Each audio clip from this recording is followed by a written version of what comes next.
And it's time now for our morning mix, where we tackle the stories everyone's talking about this week. President Obama's crisis of confidence, Mel Gibson's wild rant, Bristol and Levi getting married.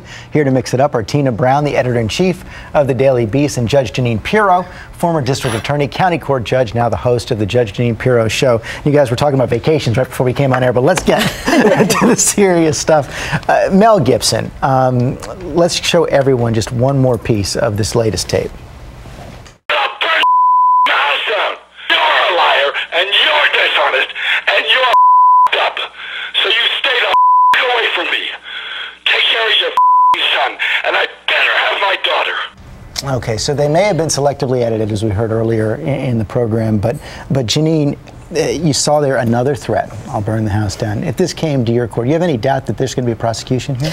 Well, I don't, and I think the DA has to move quicker, and with all due respect, and he's indicated he will. He said, you know, there's no rush to judgment here. Here's the bottom line.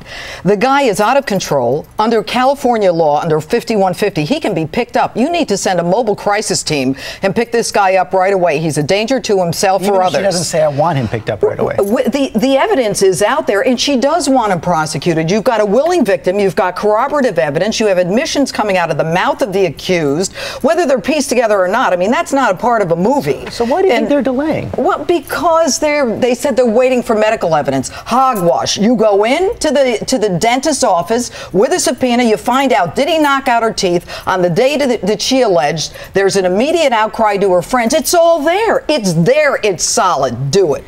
Well, I think that, you know, right now there's only one person left, frankly, to defend Mel Gibson, and that's O.J. Simpson. You know, I mean, I had Whoopi earlier. No, but I had such an unsettling feeling listening to those tapes, because it really felt, for the first time, I honestly believe that this woman truly was, as Jeanine says, a woman who was threatened. And what I think is really awful is the way that somehow a lot of the PR around it at the beginning was like a little doubt. You know, she's an opportunist. She's a gold digger. There was some sense that she was, you know, exploiting him into this. But at the same time, I mean, what else has she got? You know, there's nothing else she has except media. You know, one of the things about these women who are involved with very powerful men is they hold all the cards. But, you know, you're right. They hold all the cards. She only has media. She hit the nail on the head. Only she can tape record him in a way. And by the way, it's a two-party state, California, but there's an exception when she's looking for evidence of a violent felony. So no one's going to believe this Oksana against this happy, wonderful, amiable guy who clearly is totally out of control. Happy, wonderful, amiable. Those are three words that are never going to be used again. Never again. Mel Gibson. Never again. Because you're exactly right. It's almost impossible. The first time I listened, I couldn't make it through the entire tape, and it's almost impossible for me to imagine that he could ever come back in any real way. And I agree. I mean, this latest one, he's really treating this woman like a sex slave. When he accuses her, how dare she go to sleep because when he came home she didn't, you know, do what he wanted. It's truly like treating her as a sexual captive. It's like you exist in that house, imprisoned to service my sexual needs, and you had the nerve to go to sleep rather than service me. How dare you? And he said, I deserve you to do that. It's like, you know, this man should really be be banished from the entire, you know, Hollywood community. We'll see if that happens. I like Jeanine's idea. Mobile unit, let's go together.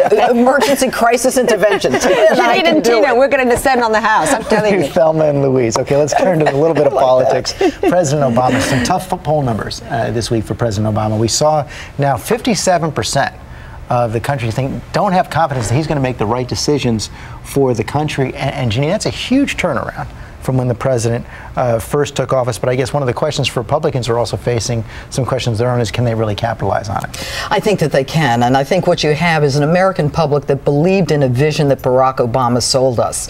And at the end of the day, today we're in an economic downturn, a free fall. People are losing their homes, mortgages are going underwater.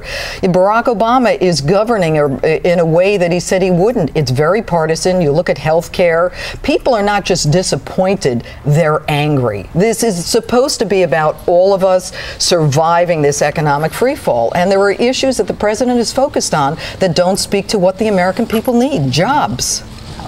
Well, I think there is a real perception right now, which is what's scaring people and making people lose confidence, that the White House is in a funk. You know, there's a sense that nobody really does know how to solve this economic crisis, which frankly is the worst possible thing to communicate. And secondly, I think there's a great inconsistency. I think that's what's really holding business back. I think it's not just that the business bashing had become so chronic, which we all understand, terrible things happen in that meltdown, but also a sense they're not sure, business people, where the next legislation is going to come from. Another 2,500-page document hits them. No one has really even read it or understand what's in it.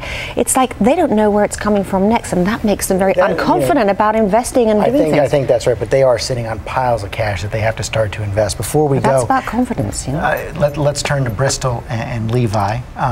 Back together again. And it didn't seem like the Palins were all that happy about it, but Jeanine, the thing that struck me was now there's also some talk about a reality show.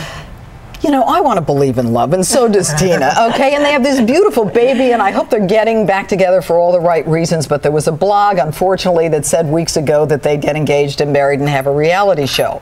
You know, I truly don't believe that Sarah Palin doesn't know that her daughter is back together with Levi Johnston. Did you believe that? Yeah, I mean, that statement she put out was quite cold about the idea of getting back together. I mean, it feels a little too confected. I have to say, I do think Palin is utterly brilliant about keeping the public interested. She reminds me of Princess Diana, who always knew just when the tabloid excitement was dying down to like feed them another drama, you know. But it's like the Palins have now become, it's bad news really for the Lowens, you know, because it's like they're now the first dysfunctional family of America, right? It's going to be a great show. Let's face it, we'll all watch it, right? There it is. Bad news for the Lowens. That is the bottom line for today. Tina Brown, Jeanine Pirro, thank you both very much.